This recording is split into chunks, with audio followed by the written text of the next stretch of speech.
Assalamualaikum warahmatullahi wabarakatuh. Kembali lagi dalam channel Kumpulan Cerita bersama KC dengan cerita Marni Wongso, Legenda Hantu Daerah, sebuah karya karangan Kak Agil Saputra.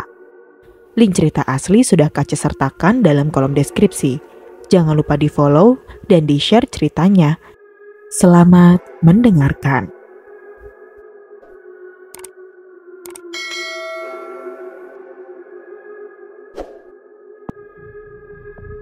Pagi itu, Nyoto, Mas Panggi, Pak Gugat, Lek Kantong dan Bejo terlihat sudah berkumpul di rumah Ustadz Sukar. Mereka tampak tegang saling bercerita tentang yang terjadi semalam.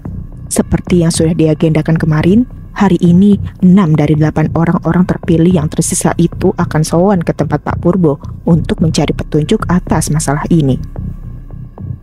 Terus kita akan menjenguk Lek Sukri kapan?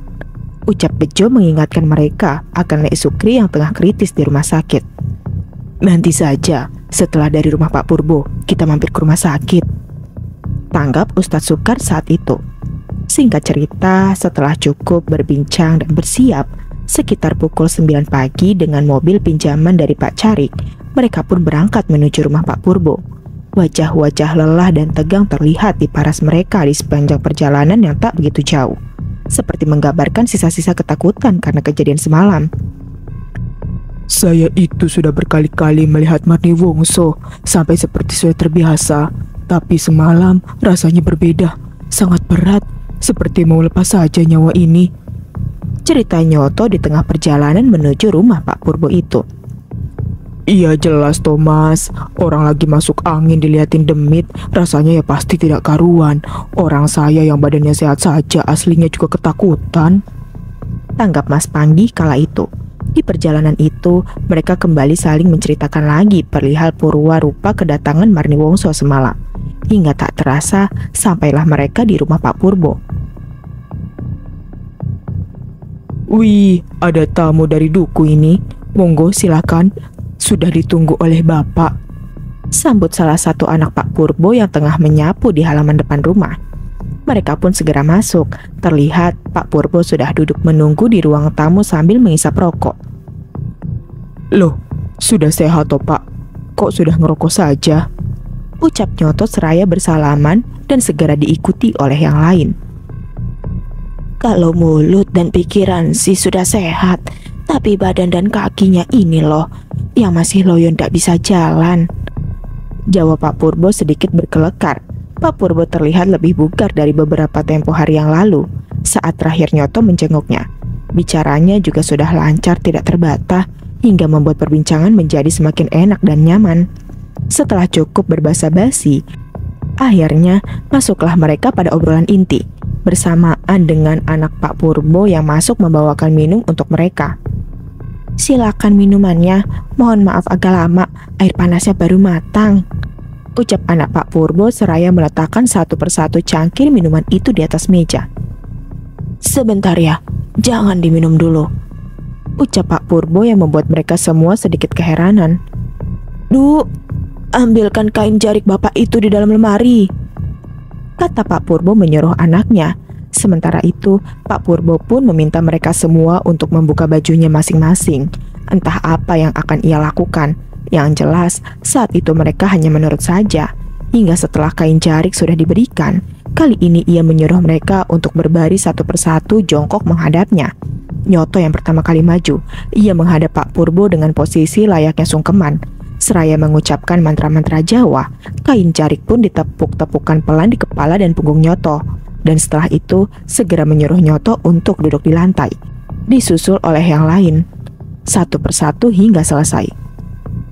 Ditunggu sebentar ya, biar keluar dulu sawannya, tapi jangan kaget, ucap Pak Purbo dengan sedikit tersenyum dan menyuruh anaknya untuk menggelar daun-daun pisang di depan mereka. Tak lama setelah itu, sebuah reaksi mulai muncul, diawali oleh Ustadz Sukar yang tiba-tiba saja mual tidak terkendali dan langsung memuntahkan cairan hitam dari mulutnya.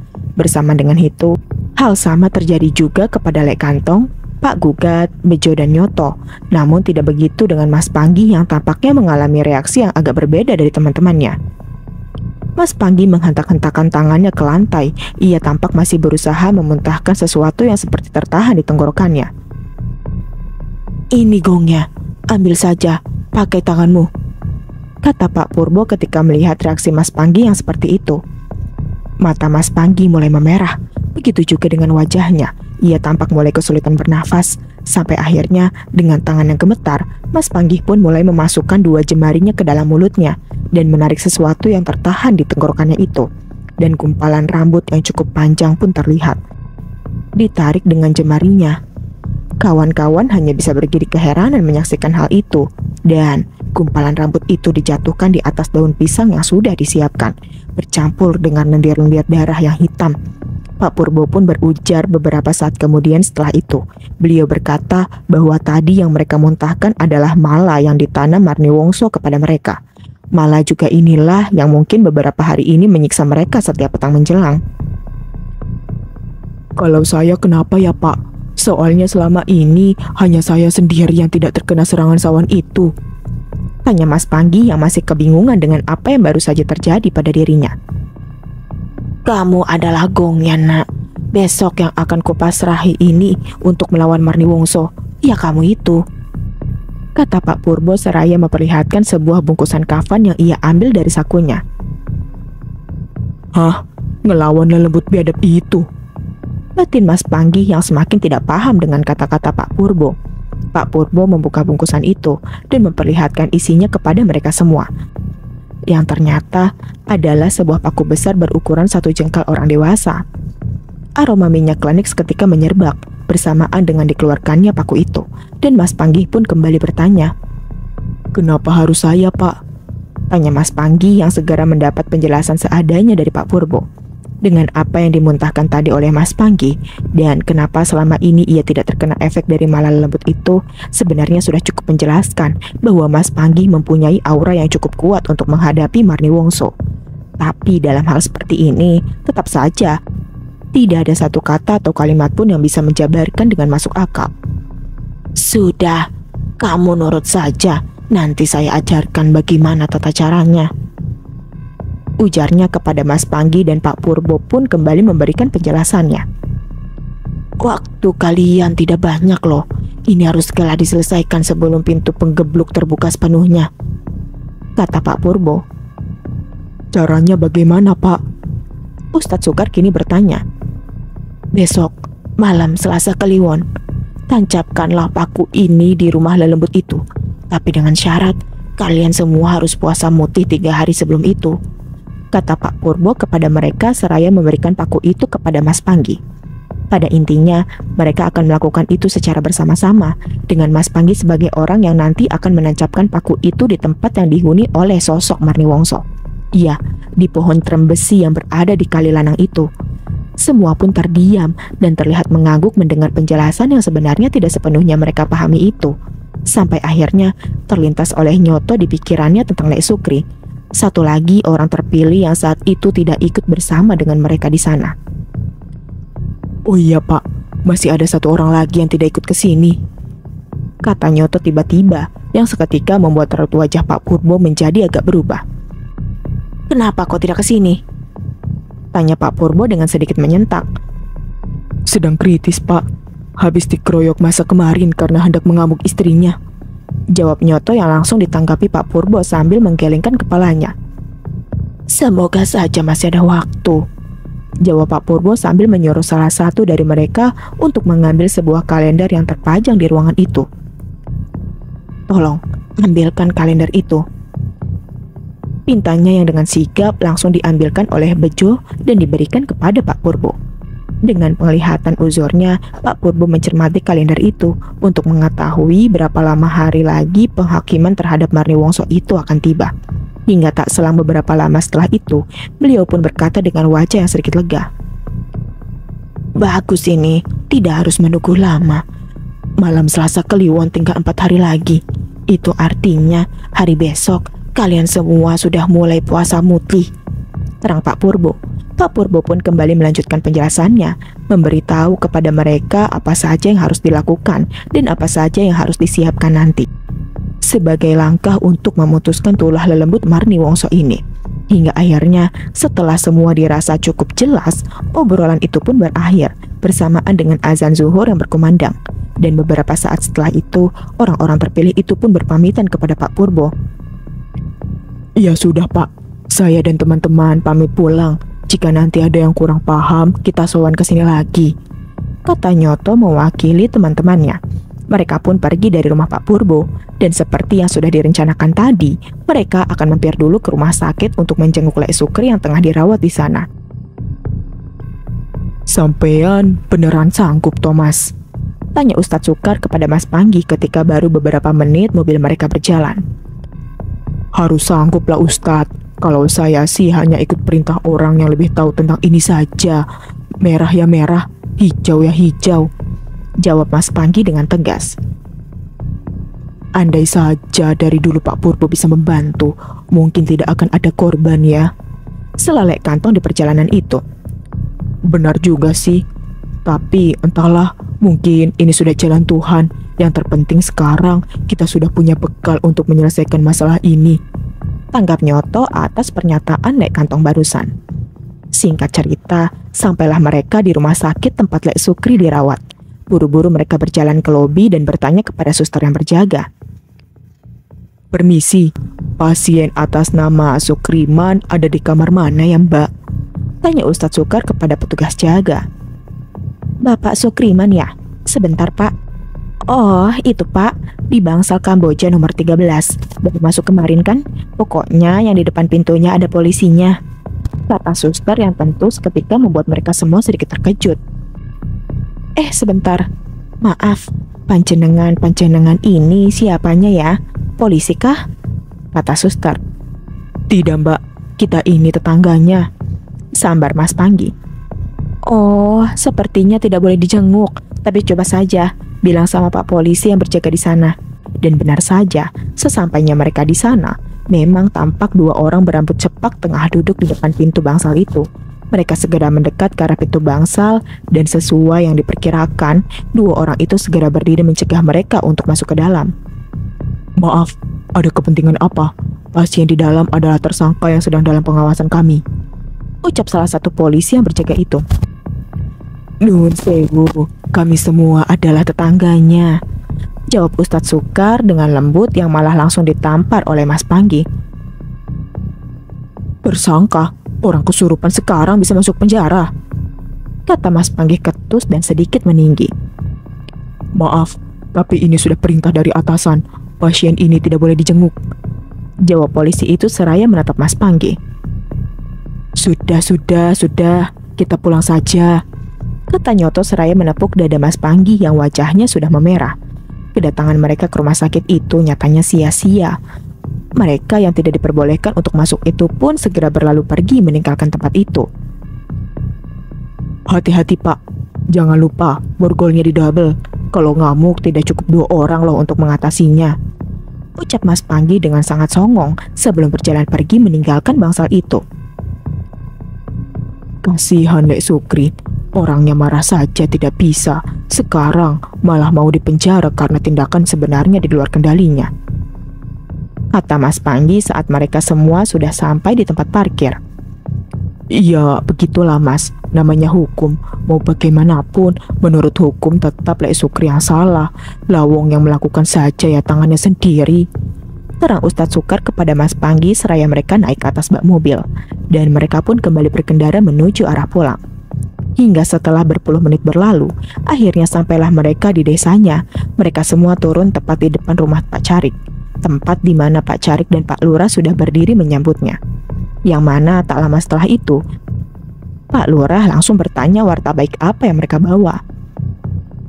Tenang Mas Lurah, aman, kita sudah mendapatkan solusinya, kata Mas Panggi seraya memperlihatkan bungkusan kafan berisi paku itu kepada Pak Lurah. Yang jelas, untuk 3 hari ke depan, saya bersama kawan-kawan jangan diganggu dulu, kata Ustadz Sukar kini dengan mantap. Bagaimana dengan Lek Sukri? Coba tanya Pak Lurah, kalau bisa membantu, sela bejo beberapa saat setelah itu. Memang, bagaimana keadaan Lek Sukri sekarang? Tanggap Pak Lurah mempertanyakan.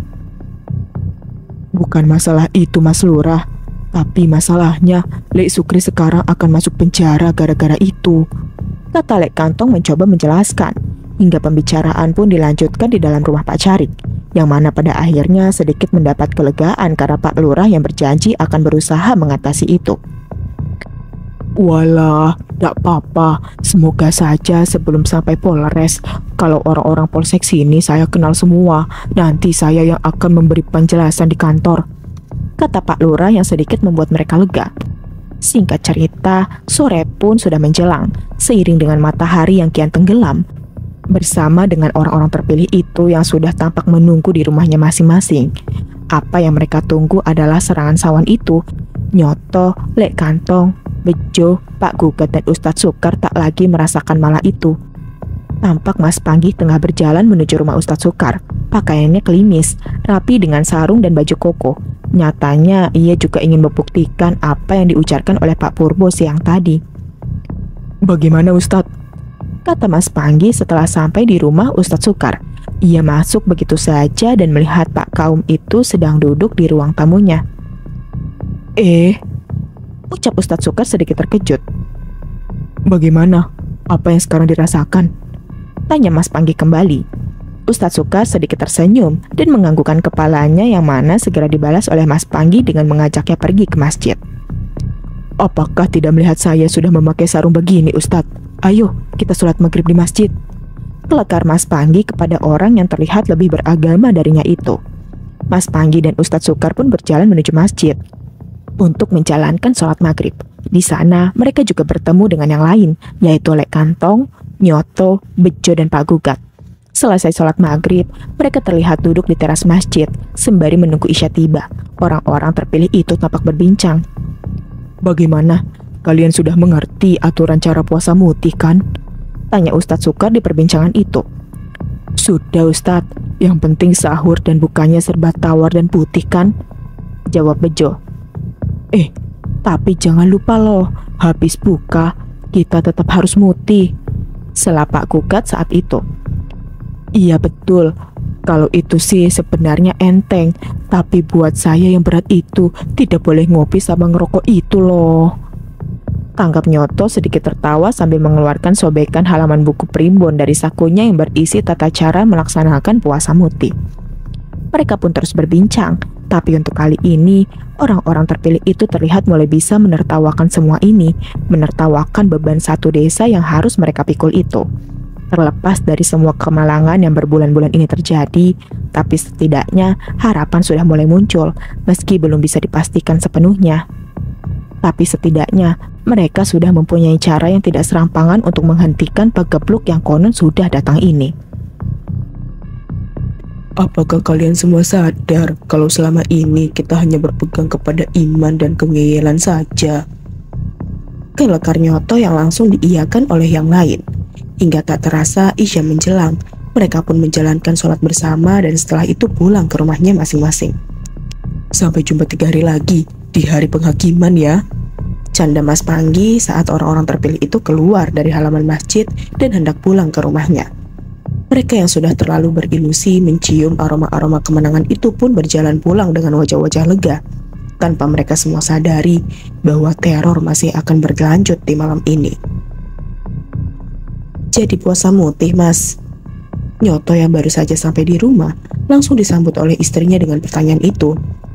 Iya jadilah, sudah perintah Pak Purbo seperti itu, jawab Nyoto seraya melepas baju muslimnya dan hendak menggantinya dengan kaos oblong. Itu saya sudah masak bebek kesukaanmu, Mas, untuk penutup.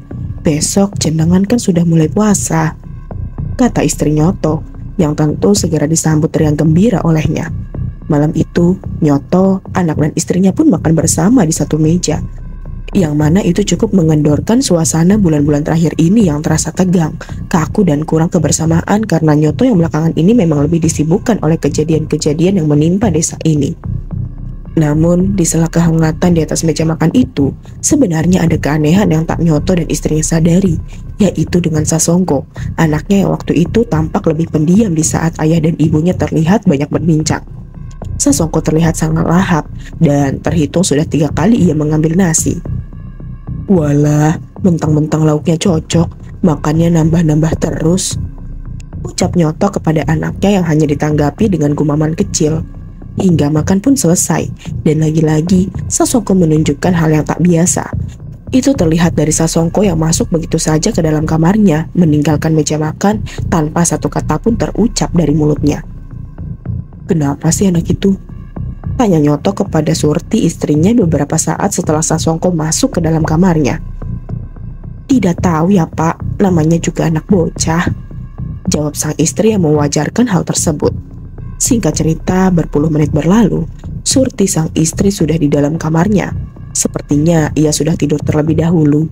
Tapi beda halnya dengan Nyoto yang kini tampak berduduk santai di ruang tamu seraya mengisap rokoknya. "Semoga saja semua bisa berakhir," batin Nyoto kala itu sambil memandang keluar jendela rumahnya yang tirainya sedikit tersingkap.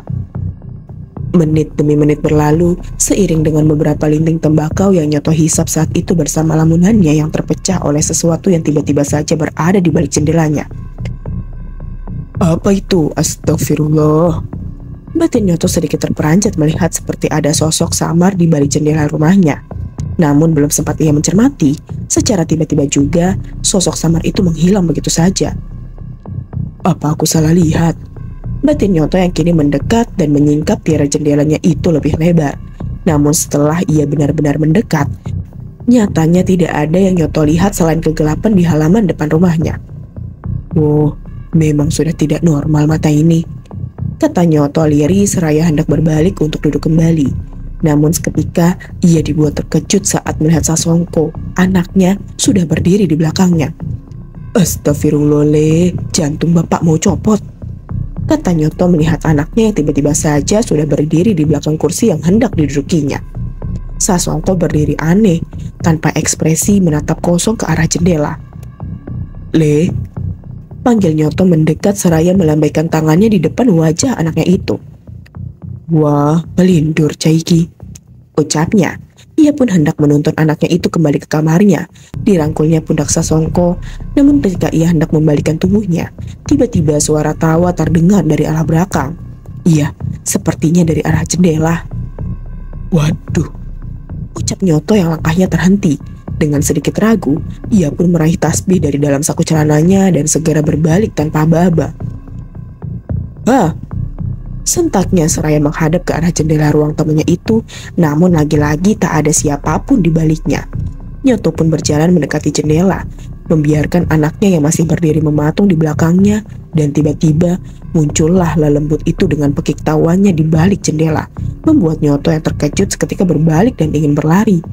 Namun sekali lagi langkahnya terhenti ketika ternyata Marniwongso kini sudah berpindah menghadang di depannya. Sasongko, anaknya yang seharusnya berdiri di situ, juga tidak ada lagi dilihatnya. Berganti dengan lelembut itu yang sekarang celuluk membungkuk mengamati Nyoto dengan tatapan tajam. Jantung Nyoto terasa berhenti. Matanya mau tidak mau harus menyaksikan purwarupa dari Marniwongso untuk kesekian kalinya. Dengan nafas terengah, Nyoto menatap lelembut itu dari atas hingga bawah, yang untuk kali ini dengan samar namun gamblang, ia melihat wujud kaki dari Marniwongso yang terlihat seperti binatang. "Allahu Akbar, Allahu Akbar," erangnya keluh. Seberapa sering pun dia melihat itu, tetap saja rasa takutnya selalu tak terbendung. Sampai akhirnya, entah bagaimana dan setelah berapa lama ia bertahan, Nyoto pun kala itu maju begitu saja dengan sisa-sisa keberaniannya. Ia mengepalkan tangannya dan menghantam wujud Marniwongso itu dengan sekuat tenaga. "Allahu Akbar!" teriaknya seraya menghantam ke arah lelembut itu. Namun bersamaan dengan itu, rupa wujud Marniwongso seketika berubah menjadi anaknya, yang mana sayangnya itu sudah terlambat. Pukulan terlanjur sampai tepat di perut Sasongko yang kini terhuyung jatuh ke lantai. "Ya Allah!" ucap Nyoto yang segera sadar di tengah kebingungan itu. Sasongko terdengar mengerang kesakitan dan agak sulit bernafas. Suasana pun seketika berubah menjadi agak panik. Tampak Nyoto yang kini terlihat mengangkat dan mengguncang-guncangkan badan anaknya untuk membantunya agar kembali mudah bernafas. "Aduh Le," ucap Nyoto panik seraya mengguncang tubuh anaknya, hingga membuat Surti sang istri terbangun karena mendengar kegaduhan itu. "Astagfirullah," ucap istrinya saat keluar dari kamar dan bergegas menghampiri setelah melihat itu. Kenapa ini, Mas? Kenapa? Tanya sang istri yang kini ikut panik. Sampai akhirnya beberapa saat kemudian ketika Sosongko telah teratasi, barulah di sini Nyoto mengatakan kepada istrinya apa yang tadi terjadi, di mana ia sama sekali tidak bermaksud menyerang anaknya. Saya tidak tahu, Bu. Saya benar-benar tidak tahu, kata Nyoto di sela penjelasannya. Sementara itu, di waktu yang hampir bersamaan, sesuatu yang sama ternyata juga terjadi kepada orang-orang terpilih itu. Seperti yang terjadi kepada Nyoto, mereka semua juga didatangi oleh Marni Wongso yang mengejawantahkan dirinya berubah menjelma menjadi orang-orang terdekatnya masing-masing. Kejadian itu terus berulang setiap malamnya selama 3 hari sampai di malam terakhir selesainya puasa mutih yang mereka lakukan. Walau terasa hampir gila dibuatnya, hari-hari itu akhirnya terlewati juga oleh mereka. Puasa mutih yang diperintahkan oleh Pak Purbo kepada para orang-orang terpilih telah selesai. Meski dengan payah, akhirnya mereka bisa melewatinya. Kini pagi itu, tampak mereka semua tengah berkumpul di rumah Nyoto untuk mendiskusikan apa yang selanjutnya harus dilakukan setelah ini. Hari ini, kita sowan lagi ke tempat Pak Purbo ya, minta petunjuk apa yang harus kita lakukan nanti malam, ungkap Nyoto dalam pertemuan itu. Membawa mobil Pak Carik lagi nih, tanya Mas Panggi. Iya, saya tadi pagi-pagi sudah izin pada Pak Carik. Siang ini mobilnya tidak dipakai, jawab Nyoto. Alhamdulillah, semoga saja ini segera berakhir, selepak gugat dalam pembicaraan itu. Namun, baru beberapa detik saja mereka mengecap, tiba-tiba Pak Carik datang dengan wajah gugup. Ia masuk tanpa mengetuk pintu dan langsung berkata, "Lek Sukri meninggal," kata Pak Carik langsung tanpa sempat duduk. Hah? Tanggap mereka terperanjat. Baru saja saudaranya datang ke rumah memberikan kabar itu, kata Pak Carik lagi. Innalillahi wa inna ilaihi roji'un, ucap mereka semua. Duh, terus mau dimakamkan di mana? Tanya Ustadz Sukar. Di sini Kang, ini jenazahnya sedang menuju kemari bersama keluarga-keluarganya. Sekarang kita wartakan saja kepada orang-orang. Ada yang ke kuburan menyiapkan makam dan sebagian ikut saya mempersiapkan tenda, tugas Pak Carik. Mereka segera bergerak menjalankan tugas masing-masing. Kemalangan sudah tersiar dan dalam waktu singkat, depan rumah Lek Sukri sudah dipenuhi oleh warga. Di depan rumah Lek Sukri, ekspresi orang-orang terlihat datar seperti tak terkejut dengan warta kematian ini. Tanpa banyak bicara, mereka sibuk mendirikan tenda yang sudah berbulan-bulan lamanya tak sempat istirahat. Selama ini, tenda itu seperti hanya berpindah ke satu rumah ke rumah yang lain. Mas Panggi tampak berdiri gelisah, menunggu teman-temannya di depan rumah Lek Sukri, hingga Bejo pun datang menghampiri. Yang lain pada kemana? Tanya Mas Panggi kepada Bejo. Sedang mengambil mobil di Pak Carik, Kang. Tadi kata Mas Nyoto setelah jenazah sampai di sini, kita tetap harus ke rumah Pak Purbo, Kang. Tadi Ustadz Sukar juga sudah bicara dengan Pak Carik, terang Bejo. Tak lama setelah itu, mobil ambulan pun datang dengan sirenenya yang segera menguasai suasana di depan rumah itu, menandakan bahwa jenazah Lek Sukri sudah tiba. Mas Panggi dan Bejo yang lebih dulu berada di situ tampak berdiri terpaku, seakan tak percaya dengan apa yang ada di depannya itu. Sampai istri Lek Sukri datang menghampiri mereka berdua dan memberikan sebuah kunci. "Tolong Mas, bukakan pintu," ucap istri Lek Sukri sambil memberikan kunci rumahnya. Dengan matanya yang sembab seraya menggendong si kecil Anjar.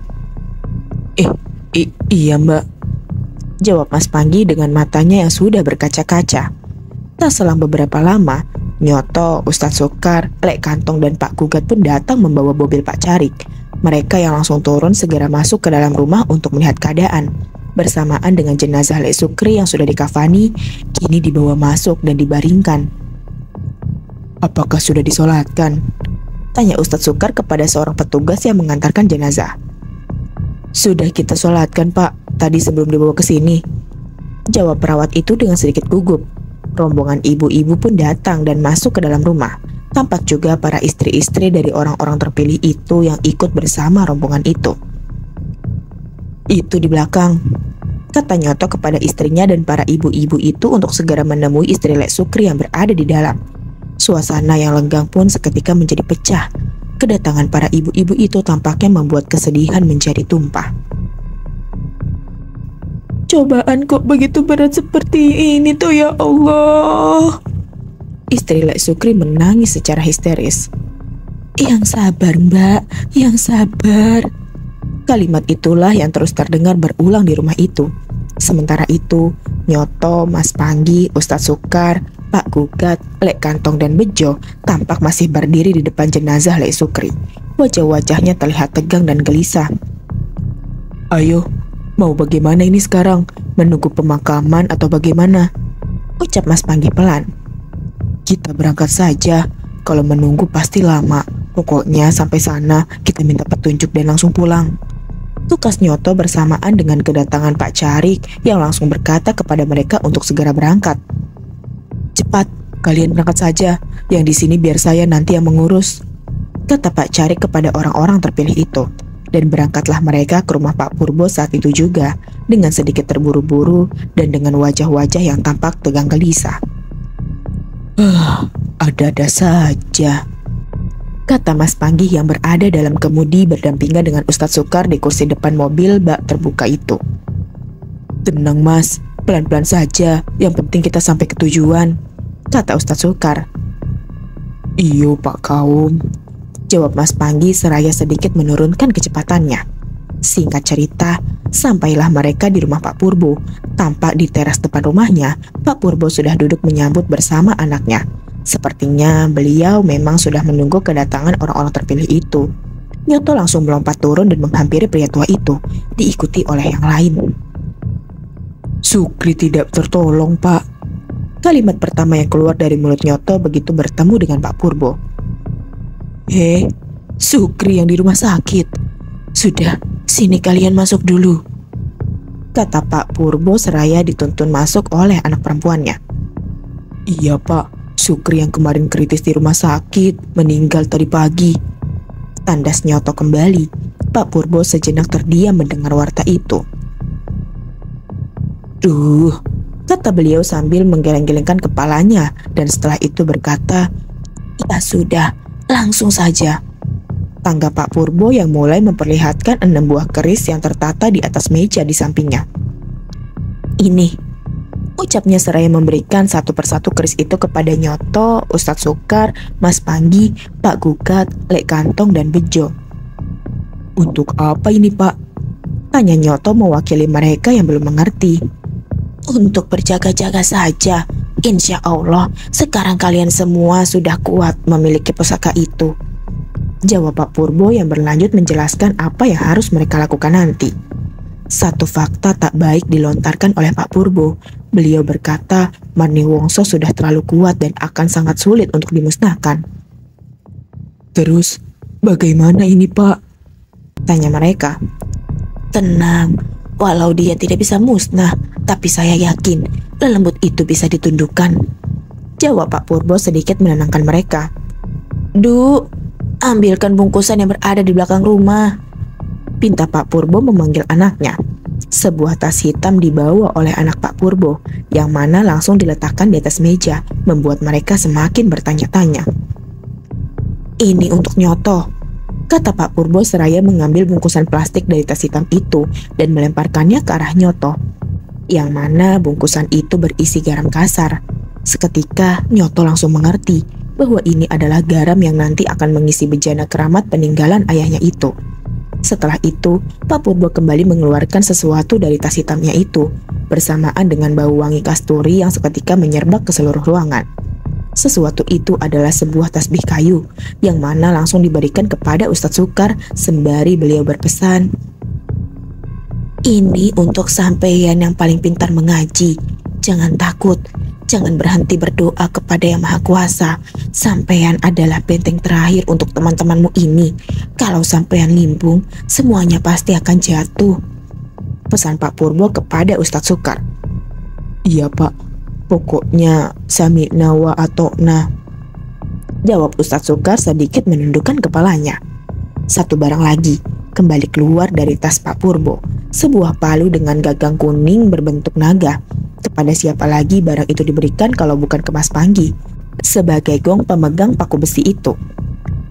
Ini untuk menancapkan paku di pohon terbesi itu, kata Pak Purbo yang memberikan barang itu kepada Mas Panggi seraya sedikit berpesan. Masih berani toh? Pokoknya tetap memberontak. Ilmu ngeyelmu sangat dibutuhkan untuk menyelesaikan masalah ini, ungkap Pak Purbo yang langsung dijawab Mas Panggi dengan tegas. Masih Pak, saya masih selalu berani. Tukas Mas Panggi dengan serius. Setelah itu 3 barang dengan wujud yang sama dikeluarkan lagi oleh Pak Purbo, yang mana barang itu pastinya akan diberikan kepada Le Kantong, Pak Gugat dan Bejo. Barang itu adalah 3 tali kafan yang sudah lusuh, yang mana sebelum diberikan kepada Le Kantong, Pak Gugat dan Bejo, tali itu terlebih dahulu diletakkan di atas meja. Tangi, ucap Pak Purbo tiba-tiba seraya menepuk keras paha kanannya, yang mana beberapa detik setelah itu mereka dibuat terkejut dengan tali kafan itu yang tiba-tiba saja berdiri seperti ular. Allahu Akbar, ucap Pak Gugat pelan sedikit memundurkan kursinya. Begitu juga dengan yang lain yang tampak keheranan dengan apa yang terlihat di depannya kini. Ambil satu-satu, perintah Pak Purbo kepada Bejo, Le Kantong dan Pak Gugat, yang mana tak lama setelah itu, meski dengan sedikit ragu dan takut, pelan-pelan mereka mengambil 3 tali kafan yang masih berdiri itu. Dan Pak Purbo pun berpesan agar nanti tali-tali itu dikubur di bawah pohon trembesi tepat setelah paku tertancap. Nanti tali-tali itu ditanam di bawah pohon trembesi itu ya, langsung setelah paku tertancap, pesan Pak Purbo kepada Le Kantong, Pak Gugat dan Bejo. Oke, jawab mereka bertiga. Lantas ini nanti kami harus bagaimana Pak? Tanya Ustadz Sukar kepada Pak Purbo beberapa saat setelah itu. Oh iya, ini nanti menurut penglihatan saya, Marni Wongso akan mengantar satu kematian lagi. Nah, tugas kalian adalah mencegahnya. Malam ini kalian bersiaga di tengah desa. Begitu suara itu muncul, kejarlah sampai ketemu. Lewat benda pusaka yang sudah saya berikan, kalian semua akan melihat demit itu dengan lebih jelas, kata Pak Purbo yang mana beliau kembali melanjutkan penjelasannya. Kejarlah, kalau perlu kalian maki-maki. Seraya itu lemparilah dia dengan garam yang saya berikan ke Nyoto ini. Marni Wongso yang takut pasti akan kembali ke pohon trembesi itu. Barulah setelah itu paku segera ditancapkan dan diakhiri dengan dikuburkannya tali-tali kafan itu. Dan satu lagi yang tidak boleh terlewat, yaitu bacalah ayat kursi. Jangan berhenti sebelum paku sudah benar-benar tertancap. Paham kan? Jelas Pak Purbo sambil menoleh ke arah Ustadz Sukar di akhir penjelasannya. Anak Pak Purbo keluar membawa minuman, yang mana itu sedikit memecah semua keseriusan ini. Mangga, diminum dulu, tenang saja, itu tidak saya kasih apa-apa, ucap Pak Purbo tersenyum setelah cangkir-cangkir minuman yang dibawa anaknya diletakkan di atas meja. Ada satu orang di antara mereka yang terlihat tak biasa, yaitu Bejo yang sedari awal selalu mencuri-curi pandang terhadap anak musuh Pak Purbo. Pak Purbo yang tampaknya mengetahui itu, tanpa tedeng aling-aling pun segera menyambar terhadap Bejo tentunya. Cak Bagus, sentak Pak Purbo sembari tersenyum kepada Bejo yang sedikit terkejut. Kalau mau jadi menantuku, syaratnya mudah kok, harus hatam Quran dan mau tinggal di sini, kata Pak Purbo membuat Bejo semakin terkejut dan tersipu malu. Oh alah Jojo, kata Mas Panggi yang berada di sampingnya sambil menyikup pelan tubuh Bejo. Pak Purbo terpingkal dan berkata, anakku itu ada 3 perempuan semua, yang 2 sudah menikah dan ikut suaminya. Tinggal si bungsu ini yang memang sengaja saya tahan untuk teman bapaknya yang sudah tua ini, karena istri saya juga sudah meninggal mendahului saya, kata Pak Purbo yang sepertinya mulai kemana-mana. Itu Jo, sudah lampu hijau. Sekarang nabung sambil ngaji, biar segala khatam Quran, goda Le Kantong kepada Bejo. Apa sih Le? Tanggap Bejo yang mukanya mulai memerah. Nah itu, saya tak bisa kamu bohongi. Lagi pula, jodoh siapa yang tahu. Kalau saya sih tidak mencari yang macam-macam. Tidak perlu kaya, tidak perlu dari keluarga terhormat. Yang penting agamanya taat dan mau bekerja keras. Bagaimana? Berani?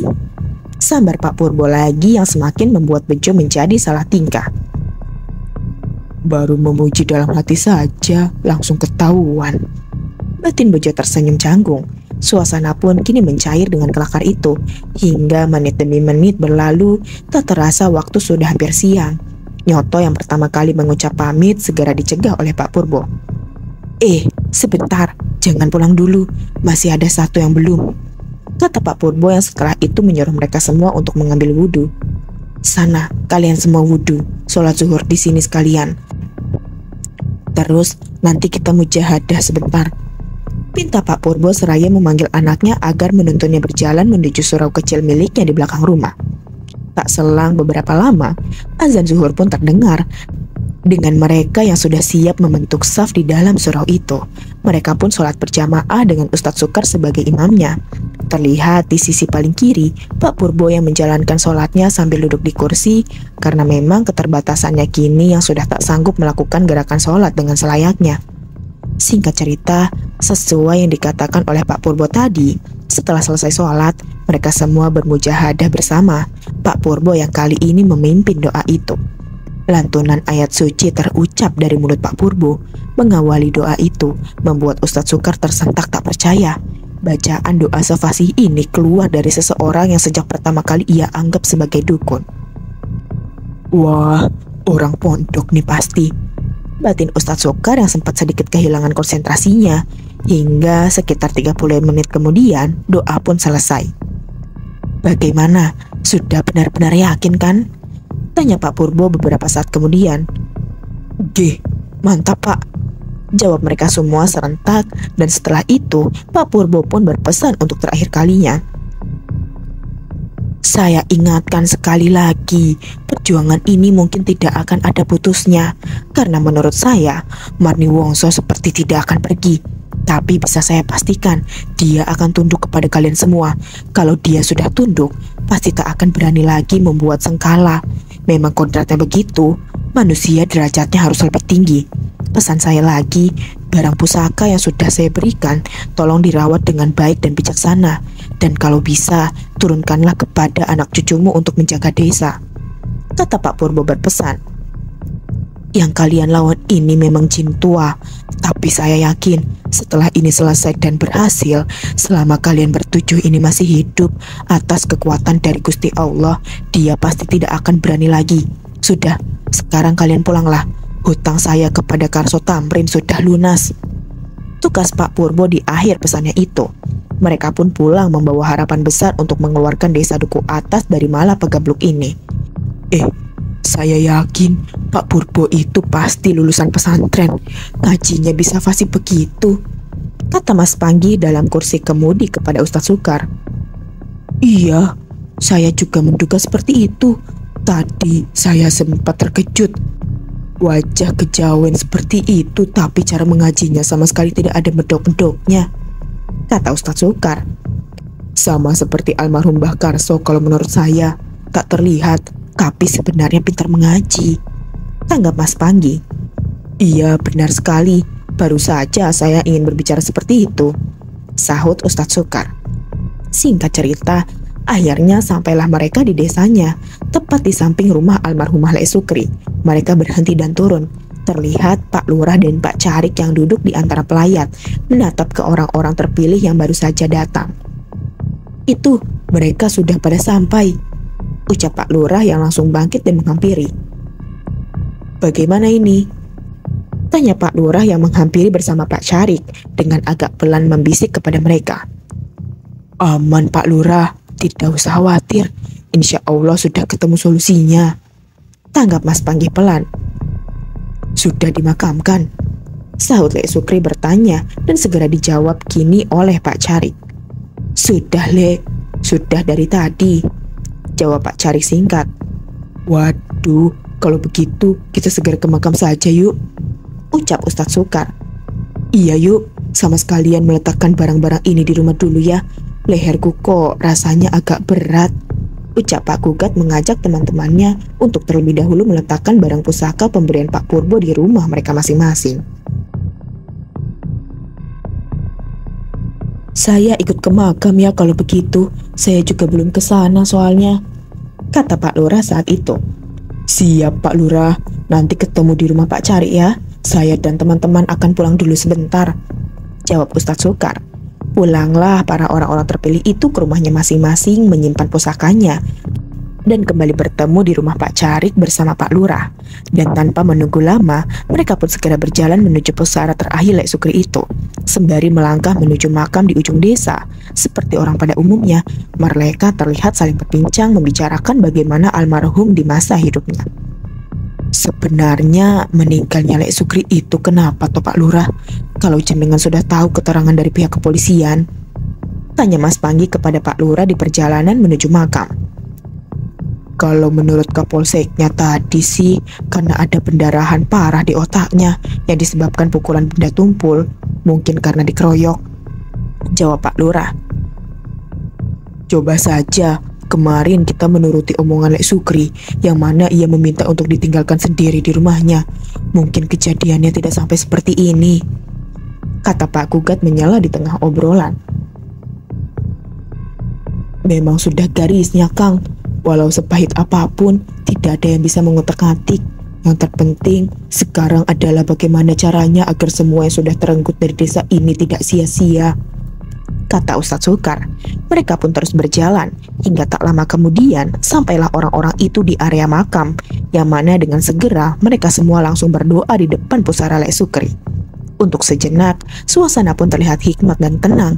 Orang-orang itu tampak khusyuk dengan doanya masing-masing. Namun tak selang beberapa lama kemudian, suara anjing seketika memecah ketenangan. Semua orang tentu spontan menoleh, karena suara anjing itu terdengar cukup dekat. Dan terlihatlah anjing berbulu putih yang tiba-tiba saja sudah duduk, seraya menjulurkan lidahnya di dekat sebuah makam yang tampaknya masih baru. Yang mana makam itu adalah pusara milik Mbah Dimah.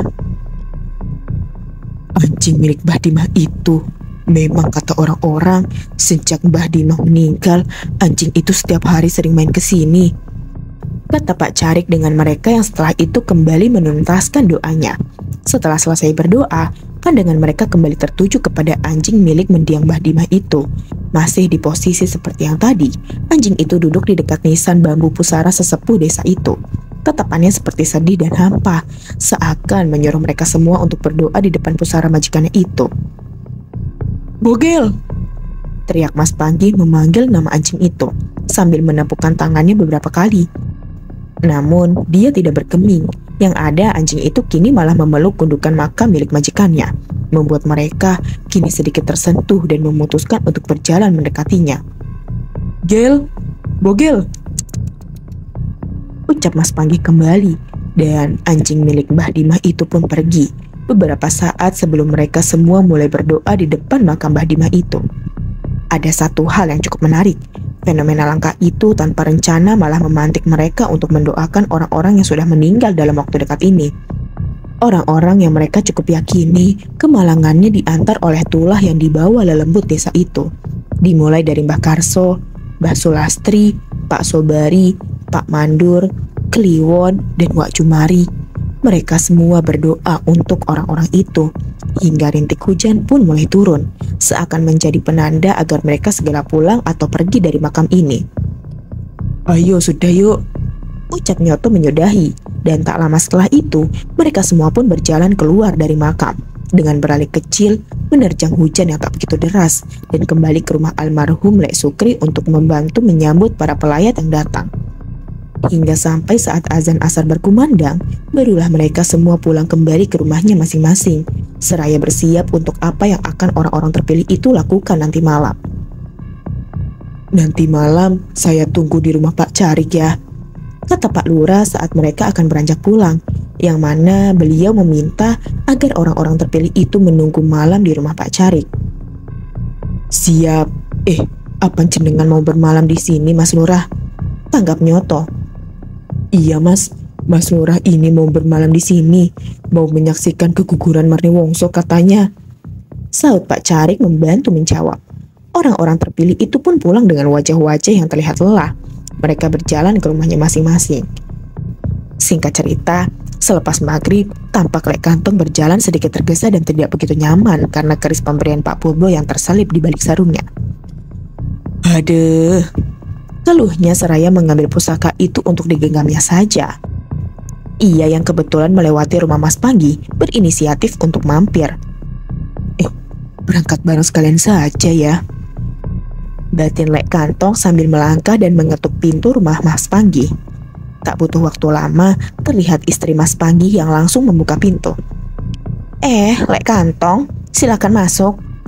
Sambut istri Mas Panggi yang segera dijawab Lek Kantong sambil menguap. Suamimu sudah berangkat tahlil?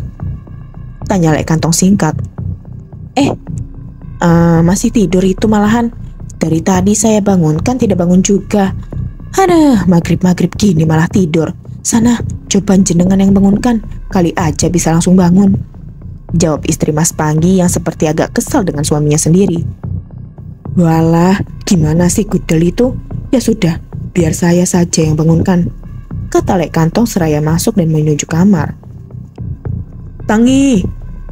Teriak Lek Kantong di telinga Mas Panggi, yang mana itu langsung berhasil membangunkan Mas Panggi meski dengan cukup terkejut. Teriak Mas Panggi terkejut, yang langsung disambut gelak tawa dari Lek Kantong dan istrinya. Makanya, kalau sore-sore itu jangan tidur, sana cuci muka, terus kita berangkat tahlilan di tempat Lek Sukri. Kata Lek Kantong yang masih geli dengan ekspresi Mas Panggi itu. Mas Panggi pun bangun dengan agak linglung. Ia berjalan selangkah dan berhenti di depan Lek Kantong, memandangi keris yang digenggam oleh orang yang mengerjainya itu. Ini sebenarnya mau tahlilan atau mau ngajak tawuran? Kok bawa senjata segala? Canda Mas Panggi yang masih terlihat kantuk. Penyakit. Sana buruan cepat. Tanggap Lek Kantong sedikit tertawa. Singkat cerita, setelah beberapa saat bersiap, Mas Panggi dan Lek Kantong pun hendak berangkat. Terlihat Mas Panggi yang sedikit kerepotan membawa keris dan palu. Masa seperti ini dibawa tahlilan? Gerutu Mas Panggi dan segera ditanggapi oleh Lek Kantong. Hele, tadi kan kawan-kawan sudah bilang kita titipkan barang ini pada Pak Carik dulu. Tanggap Lek Kantong. Oh, ding. Jawab Mas Panggi yang mana bersama dengan itu, ia tersadar kalau malam ini ia akan pulang lebih larut dari biasanya. Membuat Mas Panggi yang tak tega meninggalkan istrinya sendiri, kini menyarankan agar sang istri untuk malam ini menunggunya di rumah Lek Kantong saja. Mengingat jarak antara rumahnya dan Lek Kantong yang cukup dekat. Jenengan malam ini nunggu di rumah Lek Kantong ya, sama Yusri. Pinta Mas Panggi yang menyuruh istrinya untuk menunggu di rumah Lek Kantong bersama Yusri, istri Lek Kantong. Iya betul, biar ada temannya, daripada di rumah sendiri toh. Sepertinya kami akan sampai larut. Tambah Lek Kantong. Istri Mas Panggi mengerti dan mengiyakan saran dari Lek Kantong dan suaminya itu untuk menunggu di rumah Lek Kantong. Mereka berdua pun segera berangkat beberapa saat setelah mengantarkan istri Mas Panggi terlebih dahulu bersama Yusri. Singkat cerita, sesampainya di rumah Pak Carik, tampak di sana Pak Lurah sudah menunggu bersama Pak Carik dan seorang pria parubaya yang berpakaian rapi. Wajahnya seperti tampak familiar. Namun saja, Lek Kantong dan Mas Panggi tak mengenal pria itu. Kula nuwun. Sapa Lek Kantong dan Mas Panggi ketika masuk. Mereka bersalaman dengan Pak Carik, Pak Lurah, dan pria parubaya itu. Siapa ya orang ini? Seperti tidak asing. Batin Mas Panggi seraya tersenyum ramah kepada orang itu. Apa kawan-kawan belum datang? Tanya Lek Kantong basa-basi seraya duduk di kursi. Belum, palingan sebentar lagi datang. Jawab Pak Lurah yang segera disela oleh Pak Carik, yang ternyata mencoba untuk memperkenalkan pria parubaya yang tengah duduk bersama mereka itu. Ini Romo Beni Mas. Lek, beliau baru saja memberkati rumah saya ini loh, biar adem dan jauh dari mamalah. Jelas Pak Carik yang memperkenalkan orang itu sebagai Romo Beni, pastor di gerejanya. Iya Mas, semoga saja segera tenang ya desa ini, sahut Romo Beni dengan lembut dan tersenyum. Tak selang beberapa lama kemudian, Ustadz Sukar, Nyoto, Bejo, dan Pak Gugat pun datang dan sempat berbincang untuk beberapa saat. Hingga tak lama setelah itu, mereka pun segera berpindah tempat lagi ke rumah Lek Sukri untuk mengikuti tahlilan. Di rumah Lek Sukri, doa bersama di rumah Lek Sukri pun berjalan lancar. Mereka sempat ada insiden oleh Lek Sukri yang tiba-tiba tantrum dan pingsan. Tapi akhirnya, acara doa untuk mendiang salah satu orang terpilih itu selesai juga. Malam ini harusnya menjadi malam yang cukup melegakan bagi orang-orang terpilih itu. Karena harapan untuk keluar dari kepelikan ini yang sudah terlihat jelas. Tapi malam ini mereka justru tampak gugup dan ragu.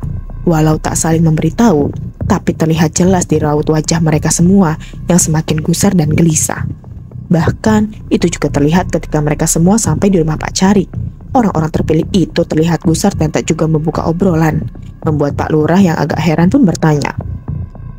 "Tidak apa-apa kan ini?" tanya Pak Lurah kepada orang-orang terpilih itu. "Saya kok grogi, Mas Lurah. Apa benar kalau kami itu yang akan menyelesaikan masalah ini?" kata Mas Panggi di awal, seraya menyalakan sebatang rokoknya. Yang mana pernyataannya itu langsung ditanggapi oleh Romo Beni. "Benar kok Mas, saya yakin ini sudah yang terbaik. Saya sudah mendengar semua dari Nak Heru.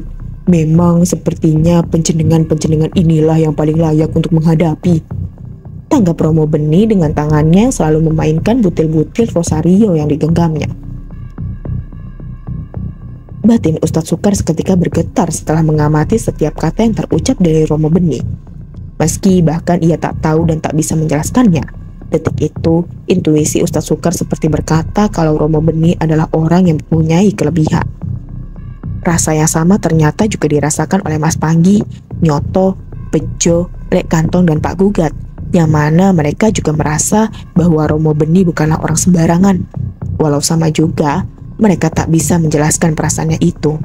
Sepertinya kemampuan batin dari orang-orang terpilih itu sudah menajam, entah karena pusaka yang diberikan Pak Purbo atau terlalu seringnya mereka bersentuhan dengan hal-hal gaib selama ini.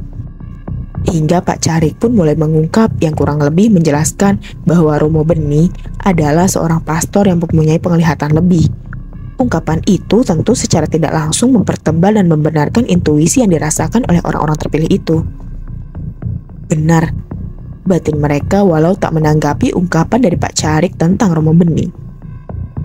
Tidak juga, hanya tahu sedikit saja kok," tanggap Romo Beni yang tersenyum tipis, merendah atas apa yang baru saja dijelaskan oleh salah satu jemaatnya perihal dirinya. Suasana gelisah dan gusar pun mulai mereda, seiring dengan mereka kini yang saling berbincang dengan cukup hangat, hingga tak terasa malam sudah kian larut. "Romo Beni bermalam di sini?" tanya Ustadz Sukar yang semakin akrab. "Iya Mas, saya memang sudah berencana akan bermalam di sini," jawab Romo Beni, yang mana tak lama setelah itu, apa yang mereka tunggu sepertinya telah muncul. Samar, pekik tawa terdengar di antara perbincangan mereka. Sik, kata Pak Gugat yang pertama menyadari itu. "Ada apa, Kang?" jawab Lek Kantong. Suara tawa itu terdengar samar seperti dari kejauhan. "Kalian mendengarnya tidak?" kata Pak Gugat lagi, yang segera diiyakan oleh mereka semua. Iya, apakah ini sudah saatnya?" Mas Panggi berkata, membuat Pak Carik dan Pak Lurah mulai takut dan saling merapat. Sebentar, tunggu suaranya agak dekat dulu. Sekarang, siapkan dulu barang-barangnya," ucap Nyoto menyuruh para orang-orang terpilih itu untuk segera bersiap. Keris pun sudah diselipkan di pinggangnya masing-masing. Nyoto tampak telah bersiap dengan bejana keramatnya. Ustadz Sukar menggenggam tasbihnya. Walau terlihat sedikit gugup, ia mulai berzikir dengan sejelas-jelasnya. "Ayo, ini saatnya," sentak Mas Panggi memegang palu naga dan paku besarnya. "Kalau kami sudah keluar, tolong tutup pintu, dikunci, dan jangan dibuka sampai nanti kami semua kembali," ucap Nyoto menghadap ke arah Romo Beni. Pekik tawa lembut itu semakin mendekat, seakan menghampiri ke tempat orang-orang terpilih itu berada. Sampai akhirnya, suara tawa itu benar-benar terdengar berada di depan rumah Pak Carik dengan lantang, parau, dan kencang. Suasana tentu berubah menjadi tegang. Istri Pak Carik dan Yosep anaknya sampai terbangun karena mendengar suara itu. Apa itu? Kata istri dan anak Pak Carik yang keluar dari kamarnya seraya memeluk bantal. "Shh, tenang dulu," ucap Pak Carik yang juga tampak pucat dan ketakutan. Hingga suara itu pun hilang, namun segera berganti dengan suara nyanyian Jawa menggumam khas dari Marniwongso. "Asu!" sentak Mas Panggi hendak melangkah, namun ditahan oleh Ustadz Sukar. "Sebentar, saya menata hati terlebih dahulu," kata Ustadz Sukar mencegah Mas Panggi. Ustadz Sukar menghirup napas dalam-dalam dan mulai membaca ayat kursi dengan landai, pelan, dan mencoba untuk membaca ayat itu dengan setepat-tepatnya. Dan Ustadz Sukar menganggukkan kepalanya, memberi isyarat kepada kawan-kawan untuk keluar memeriksa lelembut biadab yang tengah bernyanyi itu. Tapi mereka semua tampak ragu dan terlihat seperti saling menunggu siapakah yang akan keluar terlebih dahulu. Sampai akhirnya, siapa lagi kalau bukan Mas Panggi menjadi orang pertama yang memberanikan diri untuk keluar. "Ah, tidak ada urusan," ucap Mas Panggi berlari keluar dari rumah Pak Carik. Di luar rumah, Mas Panggi yang menggenggam palu dan paku itu dibuat berdiri mematung. Nalarnya sejenak seakan masih mencoba mencerna dengan apa yang kini tampak di depan matanya itu. Terlihat lelembut yang diduga kuat adalah Marniwongso itu tengah jongkok mengukir-ngukir tanah seraya bersih bernyanyi. Perawakannya terlihat samar, namun begitu jelas membentuk sebuah tubuh seorang wanita dengan ukuran yang tidak wajar. Nyoto, Ustadz Sukar, Lek Kantong, Bejo, dan Pak Gugat sudah berada di belakang Mas Panggi. Dan pintu juga sudah ditutup dan dikunci dari dalam oleh Rukmo Beni. Dan, "Hei, lonte eceran!" sentak Mas Panggi. Entah sekacau apa pikirannya saat itu sehingga kata-kata itu malah keluar dari mulutnya. Tapi yang jelas, lagi-lagi berhasil memberhentikan nyanyian aneh dari lelembut itu, yang kini mulai menoleh dan menyeringai ke arah mereka. Disusul oleh Nyoto yang mulai melemparkan garam dari bejana keramatnya ke arah Marniwongso. "Ah!" teriak Nyoto dengan segenap keberaniannya yang berbalas dengan rintihan Marniwongso yang mengerang serak dan kini melayang menghadap ke arah mereka. Senyumnya tampak marah dan mulai mendekat dan semakin mendekat. Hingga kini Marniwongso berada tepat di depan wajah Mas Panggi. Karena memang di antara kawan-kawannya ialah yang berada di posisi paling depan. Nyali siapa yang tidak menciut bertatapan dari wajah ke wajah kepada makhluk yang mukanya sangat tidak wajar. Mas Panggi untuk sejenak sempat memejamkan matanya, sedikit memundurkan kepalanya untuk menjauh dari wajah lelembut biadab itu. Begitu juga dengan yang lain, yang kini menjadi mematung membisu. Hanya Ustadz Sukarlah yang masih bertahan berjibaku membaca ayat-ayat itu, meski dengan sedikit terbata dan keluh. Namun lagi-lagi, keajaiban campur tangan dari Tuhan kembali turun ke Mas Panggi. Ketika tiba-tiba saja, wajah Kliwon, anaknya yang sudah meninggal itu terngiang kuat di pikirannya, membuatnya marah dan kembali tidak bisa ditakut-takuti. "Asu!" ucap Mas Panggi membuka matanya, dan entah inisiatif dari mana, langsung diludahinya wajah samar Marniwongso itu olehnya. Bak ajian Idu Geni, nyatanya ludah dari Mas Panggi membuat Marniwongso terbang berlari. Mereka yang masih di depan rumah Pak Carik itu masih saja tertegun, bahkan beberapa di antaranya masih tampak memejamkan matanya.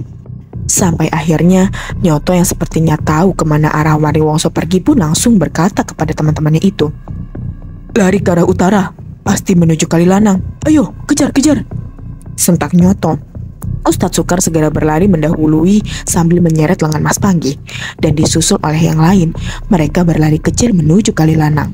Mereka terus berlari dan berlari, namun semakin jauh mereka berlari, mereka sepertinya mulai menyadari suasana desa yang mendadak menjadi senyap.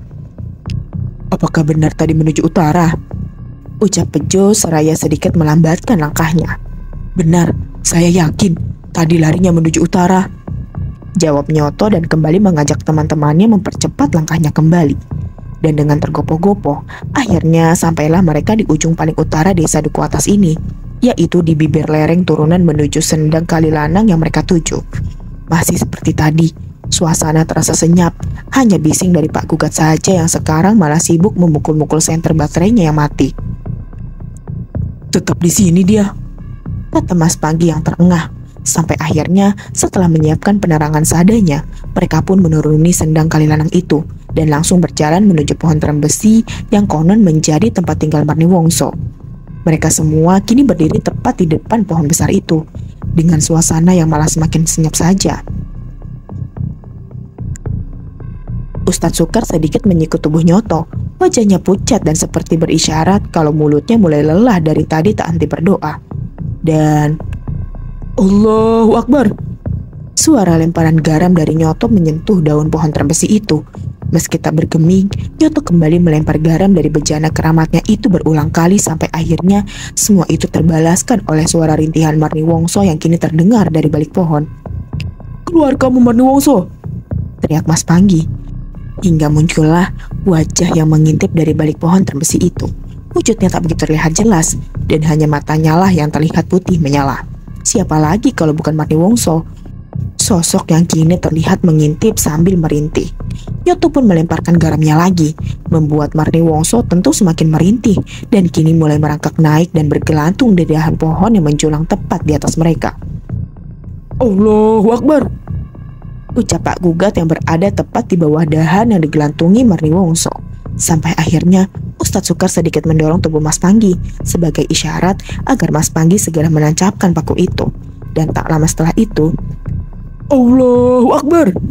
sentak Mas Panggi yang berlari dan langsung menancapkan paku itu ke batang pohon itu. Modar kue, modar kue, modar. Teriaknya sambil terus mengayunkan palunya, memantik paku itu semakin dalam, dalam, dan dalam. Bersama dengan itu, teriakan Marni Wongso langsung memaki keras, beriringan dengan angin kencang yang seperti badai, yang tiba-tiba saja berkutat dan berputar di area kali lanang itu. Cepat, tanam tali itu. Teriak Nyoto ke arah Pak Gugat, Bejo, dan Lek Kantong seraya terus melemparkan garam dari bejananya ke arah Marni Wongso. Pak Gugat, Lek Kantong, dan Bejo segera mendekat ke bawah pohon, menggali tanah di sela-sela akar dengan tangannya masing-masing. Diiringi oleh teriakan Marni Wongso yang lebih mirip seperti hewan, hingga akhirnya 3 tali kafan itu pun selesai ditanam, bersamaan dengan angin kencang yang kian mereda dan Marni Wongso yang sudah menghilang dan tak terlihat lagi di atas pohon. Alhamdulillah, ucap Ustadz Sukar yang kini menghentikan doanya. Setelah mereda, kini semua tampak lemas dan menjatuhkan dirinya terduduk di atas tanah dekat pohon itu. Astagfirullah, astagfirullah, astagfirullah. Ucap mereka menenangkan dirinya masing-masing. Namun ada satu kejanggalan lagi di antara mereka semua, yaitu ada satu orang yang masih terdiam tanpa ekspresi. Orang itu adalah Mas Panggi. Dengan posisi yang membelakangi teman-temannya, ia masih tak bergeming. Mas, Panggil Pak Gugat yang juga tak sedikit pun direspon oleh Mas Panggi. Sampai akhirnya Ustadz Sukar pun menghampiri. Dan betapa kagetnya ketika ia melihat hidung Mas Panggi sudah mengeluarkan darah. waduh, Ucap Ustadz Sukar bersamaan dengan Mas Panggi yang terhuyung ke belakang. Mas, Kata Ustadz Sukar lagi seraya menepuk-nepuk kepala Mas Panggi yang kini ditopangnya.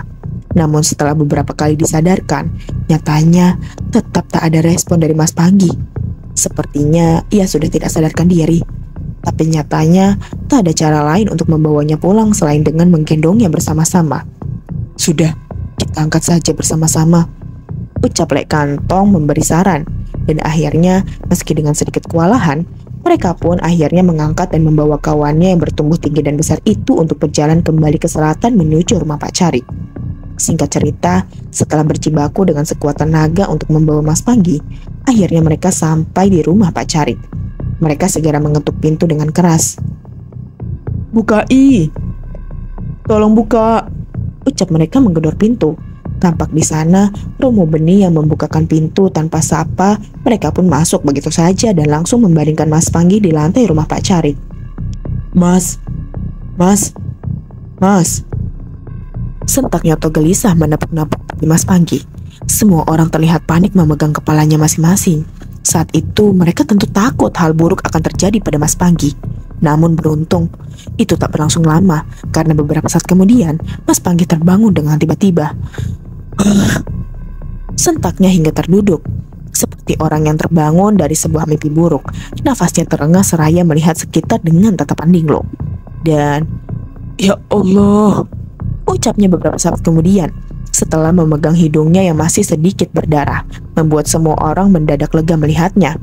Akhirnya, Mas Panggi, sang cocot kencono sadar juga. Alhamdulillah, saya kira kamu akan mati. Teriak Lek Kantong ketika melihat itu. Mas Panggi pun segera dipapa untuk duduk di kursi, bersamaan dengan istri Pak Carik yang keluar membawa selembar kain dan air hangat untuk membasuh dan membersihkan darah di wajah Mas Panggi. Waktu sudah menunjukkan hampir pukul 3 pagi. Seiring suasana yang perlahan mulai melandai tenang, masih bersama Pak Carik, Pak Lurah, dan Romo Beni, orang-orang terpilih itu kini duduk bersama dan terlihat masih menata nafas serta nalarnya setelah apa yang terjadi. Semoga saja ini sudah benar-benar selesai, kata Ustadz Sukar menutup malam itu. Dan inilah akhir dari semua ketidakmasukakalan ini. Dengan tunduknya Marni Wongso di tangan orang-orang terpilih itu, terlepas dari nyawa-nyawa yang sudah terenggut, pada akhirnya pintu pagebluk ini berhasil ditutup. Hari demi hari pun berlalu, bersamaan dengan pekik tawa, malah, tulah, dan teror dari Marni Wongso yang sudah tidak terdengar lagi. Walau kadang masih ada ketakutan-ketakutan yang membekas, tapi seiring berjalannya waktu, desa Dukuh Atas ini perlahan mulai tenang dan tentram seperti selayaknya. Walau tak bisa dipungkiri, kejadian ini pasti akan selalu diingat dan membekas, menjadi tambahan catatan sejarah untuk desa Dukuh Atas, tentang timbul dan tenggelamnya legenda hantu desa Marni Wongso.